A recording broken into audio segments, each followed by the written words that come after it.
Hozir biz ularni aynan g'oliblik tarixini eshitishdan oldin bitta jonli ijro eshitamiz. Men uchun omadli bo'lgan yoshlar ovozida ikkinchi o'rinni olishimga Sababchi bo'lgan. sabab bo'lgan shular bilan boshlayveraman. Birinchi Demak, zo'r. Biz eshitamiz. Avazxon dastonidan parcha.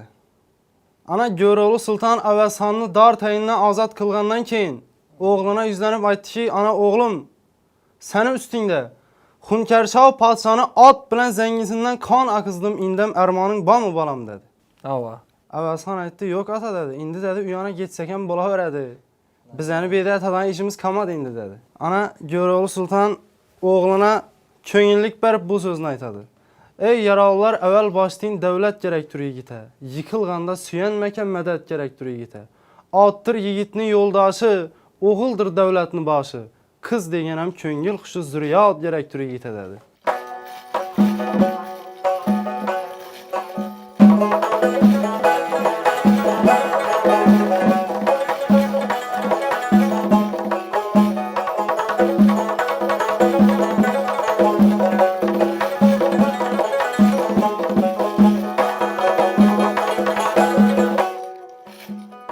Ey yaroqlar, avval boshdan ay, davlat kerakdir yigitga.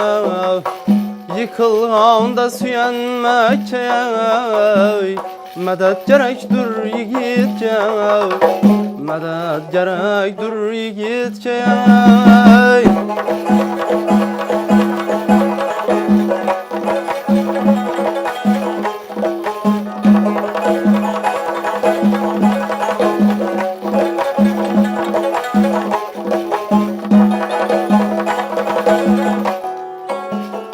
Ottir yigitning yo'ldoshi, o'g'ildir davlatni boshi.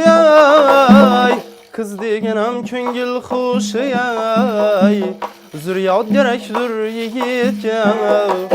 Qiz bo'lsa ham ko'ngil xushi, farzand kerakdir yigitga. Zurriyot kerakdir yigitga. Hay!